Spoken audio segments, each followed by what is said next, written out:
Bueno, buenas tardes primero a todos. Bueno, uniendo un poco lo que decía Israel sobre Compass Dog, bueno, creo que en este país hacen falta revistas interesantes que digan cosas interesantes. Creo que lo que hay en torno a las revistas más conocidas pues no dejan de ser muy divulgativas, con poca profundidad, que se cuentan siempre las mismas cosas. Los perros son maravillosos, defensores, amigos de los niños, defensores de la familia, son todos cariñosos y fantásticos, ¿no? Yo creo que hay que escuchar otra serie de cosas, y Compass Dog lo que a mí me unió sobre todo es que creo que hay profesionales, y cuando hay profesionales dentro de una revista las cosas funcionan, profesionales del perro, estoy hablando. Bueno, vamos a empezar con la ley PPP. Primero os voy a poner un poco en los antecedentes. Esta ley se creó en el año 1999 y bueno, se crearon en función de una serie de noticias que durante los años 96, 97, 98, incluido el 99, pues se forjaron más periodísticas que de otra cosa, que eran los ataques de perros a personas, a niños, ¿no? Los perros han atacado toda la vida. Lo raro es que los perros dejen un día de atacar, eso sería la noticia, pero los perros han mordido siempre y seguirán mordiendo y morderán. Pero durante esos años bastaba que un perro atacase, por desgracia, a una persona fuerte, como fue la muerte de un niño o de una persona mayor, no me acuerdo cuál fue el primer suceso que sacó, sí, bueno, el caso del hijo de Ana Obregón también hizo bastante daño, por ser una persona conocida. Y bueno, a partir de ahí, bueno, pues se hizo alarma pública, los medios de comunicación se dedicaban a hablar sobre este tema, hablaban periodistas, no expertos, y bueno, se montó aquí un tinglado de mucho cuidado. ¿Qué pasó? Que esto llegó al Ministerio, el Ministerio convocó una reunión, y convocó una reunión de expertos, a las cuales yo acudí como Asociación Nacional de Defensa de los Animales, como asesor de esta asociación. Bueno, esta ley tuvimos que la ministra lo llevara de Palacio, y todos los allí presentes, no hubo ninguno que decía que no había razas potencialmente peligrosas, sino que era un problema de perros y de personas. Había perros peligrosos y personas peligrosas también, y personas que maleducaban, pero que no era un problema racial. No nos hicieron caso. Luego, la canina le mandaron ya prácticamente un listado hecho de razas que era el mismo que había en otros países, que actualmente se ha derogado en estos países, en muchos de estos países se ha derogado la ley, pero que en esos países existía ya, que era Alemania, Italia, Inglaterra, países que antes que nosotros ya habían creado una ley así racial. Y aquí, bueno, pues aquí no se siguió por algo. El otro día decía César Millán que a los políticos había que educarlos para que se cambiaran las leyes, porque ellos no saben. A estos políticos que tenemos no hay forma, es decir, no se dejan educar. Entonces, bueno, aquí como no se dejaron educar, utilizaron la ley que existía y salió en el boletín y se hizo. Bien. Esto es un resumen así un poco rápido de cómo se creó esta ley y por qué.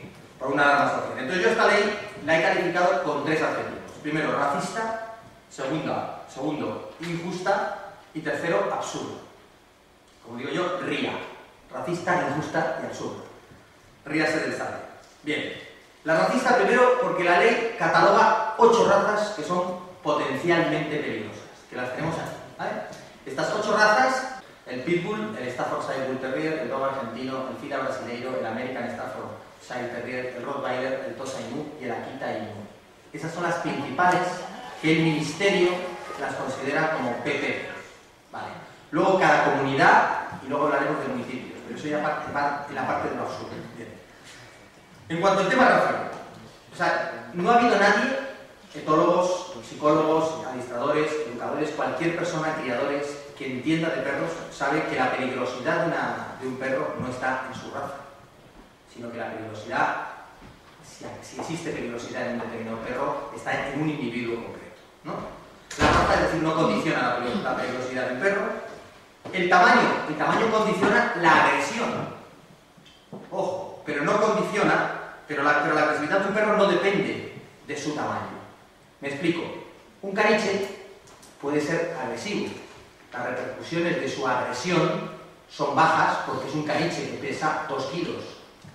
Un Rottweiler puede ser agresivo, pero si su repercusión de la mordedura de un Rottweiler que pesa 40 o 50 kilos, o incluso uno más, pues ya la repercusión es fatal. Pero la intencionalidad del mordisco del caniche y la intencionalidad del mordisco del Rottweiler es exactamente la misma. Por tanto, hay una diferencia de tamaño, de mecánica, de instrumento. Es como apretar una tuerca con una pequeñita llave inglesa o apretar una tuerca con una fuerte llave inglesa. Se aprieta mucho más fuerte de la segunda forma. Pues esto es exactamente igual. Entonces, digamos que el tamaño importa, sí, el tamaño importa, pero no por ser de gran tamaño tienes por qué ser más agresivo, ¿vale? De hecho, hay estudios, y todos lo sabemos, que los perros pequeños tienden a una mayor agresividad defensiva, que se llama, que los perros grandes, en general y estadísticamente hablando. ¿Por qué? Porque su tamaño les hace que desde pequeño se vean condicionados a situaciones donde los demás suelen ser más grandes que él, lo cual eso origina una sensación de inseguridad aprendida con respuestas agresivas en determinados momentos de su vida. Vamos a los factores comportamentales. Yo no voy a decir que, porque también creo que es demagogia, decir que la culpa de que un perro sea agresivo es de su dueño. No. A veces es de su dueño, muchas veces es de su dueño y a veces hay una base genética. Pero el que sea una base genética no implica que sea una base racial. Me explico. Cuando hablamos del carácter de una raza, no estamos diciendo nada, porque yo conozco Rottweiler dominantes, Rottweiler sumisos, conozco Rottweiler maravillosos y Rottweiler que son impresentables en cuanto a carácter se refiere, perros peligrosos y perros sociables y cariñosos. Es decir, dentro de una raza, por eso la pregunta que más detesto que me hagan, y no, por desgracia me la suelen hacer mucho, es cómo son los labradores, cómo son los Rottweiler, cómo son los Doberman, y yo que sé cómo son los chinos, cómo son los negros, o los hay buenos y malos, ¿vale? Entonces, que es verdad que existen unas pequeñas inclinaciones temperamentales que marcan una raza, estadísticamente hablando sí, pero vamos a la práctica. Cojamos 20 perros de una raza y vamos a ver que el 30%, posiblemente incluso hasta a lo mejor el 40%, son ese estándar que nos han vendido de la raza. Por ejemplo, todos hablamos de el Rottweiler, un perro fuerte, dominante y valeroso. Algunos. Yo conozco Rottweiler asustados, hipersensibles, miedosos y que serían incapaces incluso algunos de morder a nadie. Por tanto, ya no estamos aquí, que no sirven como perros de defensa y que no sirven como perros de trabajo. Y estamos hablando de que es un perro de raza de trabajo. Por tanto, analicemos cualquier raza y nos vamos a encontrar que dentro de una raza existen individuos diferentes y que cada uno es un mundo en función de su base genética, es decir, del linaje y no de la raza, y por supuesto del aprendizaje y la educación. Entonces vamos a la parte genética, que es la que primeramente voy a tocar. La formación del carácter de un perro, todos sabemos que hay una base aprendida y una base genética, recibida de los padres. Bien. Cuando recibimos de nuestros antecesores, recibimos una serie, digamos, de genes comportamentales, forma de ser, que luego, en interacción con el medio ambiente, la educación y el dueño, se conforma lo que es al final el carácter del individuo. Hay determinadas líneas de sangre que tienen alteraciones en cualquier raza, en cualquier perro, sea mestizo o no, es decir, en cualquier perro, independientemente de su raza, hay alteraciones por un linaje. Por ejemplo, tenemos claro la existencia de líneas dominantes, excesivamente dominantes. ¿Cómo se consigue un perro dominante? Para los que entendáis, quiero que entendáis muy bien este concepto. La dominancia puede ser aleatoria, te puede salir un perro dominante en una camada, pero también puede ser buscada y seleccionada artificialmente. Si nosotros cruzamos un perro dominante con una perra machorra, o llamada dominante, es decir, con niveles de hormona masculina, testosterona altos, con un macho con buenos niveles de hormona testosterona alto, y cruzamos a la hija con su padre, por poner un ejemplo, creamos una endogamia, una consanguinidad muy directa, y provocamos un aumento de los caracteres.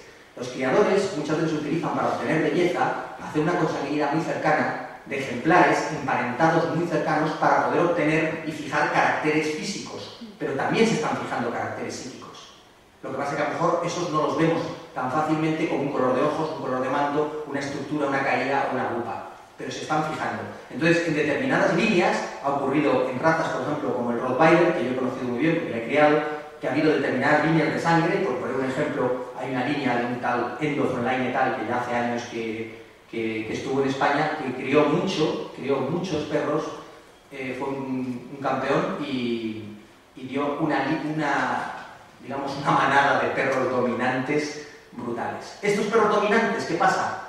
¿Son peligrosos? son peligrosos porque son potencialmente peligrosos. Se pueden convertir en peligrosos más fácilmente que otro Rottweiler que viene de una línea que no tiene esa selección o que le ha caído el gen de la dominancia por su línea o por su familia. Esto pasa en todas las razas caninas. Pastores alemanes que salen tímidos. La timidez es un factor genético. Es un factor genético que viene del lobo. Es decir, los perros, todos los animales salvajes son tímidos. La timidez es la base de la supervivencia. Si el lobo no fuera tímido ya se habría extinguido, porque nos lo habríamos cargado los humanos. Entonces, la base fundamental para poder sobrevivir es ser tímido, desconfiado. En el perro, ¿qué hemos hecho? Para pasar de ser lobo a ser perro, el perro se acercó al hombre. Los que se acercaban eran porque tenían un grado de timidez menor. Poco a poco, el contacto con el humano, desde hace ya 10.000 años, hizo que los perros tuvieran confianza en el humano y la timidez se fuera, digamos, apartando de su conducta normal, pero siempre queda, porque es un gen dominante. Si cruzamos individuos sociables con individuos tímidos, siempre van a dar un tanto por ciento muy alto de ejemplares tímidos.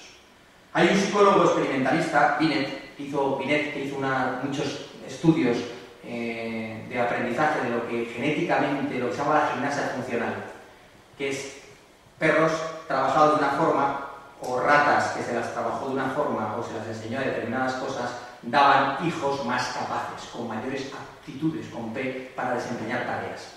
Esto está más que demostrado, es decir, padres fuertes dan hijos fuertes, padres débiles dan hijos débiles. Esto es genética pura. Entonces la genética da igual que sea con guisantes, sea con perros, guisantes porque lo hizo Mendel, vamos, o con moscas del vinagre, como lo hizo Morgan, o con perros, o con seres humanos, la genética es la genética. Por tanto, hablar de razas potencialmente peligrosas es una aberración científica desde el punto de vista genético. No puede haber razas genéticamente potencialmente peligrosas, porque no hay genes agresivos de la conducta. Lo que existen es líneas determinadas que reúnen unas aptitudes determinadas que en contacto con un ambiente determinado se pueden tornar más peligrosas. ¿Bien? Por tanto, tenemos el factor genético como una de las principales armas para denominar a esta ley como racista, porque raza es genotipo y fenotipo.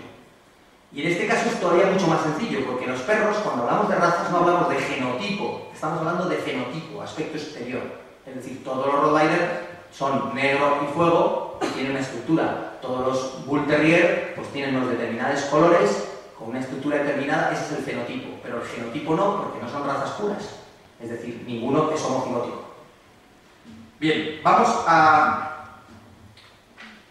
Una vez dicho los linajes, hay estadísticas. Por ejemplo, Jactro, que está luchando bastante en contra de esta ley, ha presentado unas estadísticas interesantes con datos significativos sobre agresiones de perros y, bueno, marcan pastores alemanes, Rottweiler y Cocker como los que más, porque en ese momento es lo que más había. También, es decir, yo no soy de los que digo que el pastor alemán es muy agresivo, sí, yo conozco, como siempre digo yo, los 10 mejores perros del mundo. En cuestión de carácter y trabajo posiblemente haya 5 pastores alemanes, pero entre los 10 peores perros del mundo te encontrarás posiblemente otros 5 pastores alemanes. Entonces, por eso yo siempre rehuyo el tema racial y nunca me oiréis decir es que el pastor alemán es el mejor, el Rottweiler es no sé qué o el Doberman es así. Procuro huir de ahí porque caemos en la simplicidad, ¿no? Bien, se nombran estas 8 o 12 razas porque en este caso son 8, pero ahora vamos a las comunidades. Algunas comunidades autónomas amplían esa lista, ¿vale? Introducen, en algunas, por ejemplo en Cataluña, está el mastín napolitano, está el Doberman en Cataluña, ¿no? El Doberman está, por ejemplo, en Valencia, en Canarias, es decir, incluyen hasta 12 razas las que dominan potencialmente peligrosas. Bien. Vamos a calcular que haya unas 400 razas caninas o 380 razas caninas reconocidas por la FCI, no reconocidas, eso me da igual, pero que pueda haber en el mundo en torno a unas 380 o 400 razas. Perros que tengan las características que pone en esta ley, en el epígrafe 1, puede ser que sean prácticamente de unas 200. No las he contado, pero puede haber unas 200. El epígrafe 1, para los que no lo sepáis, dice que es potencialmente peligroso aquellos perros que tienen una... Trato de recordar, que tienen más de 20 kilos de peso,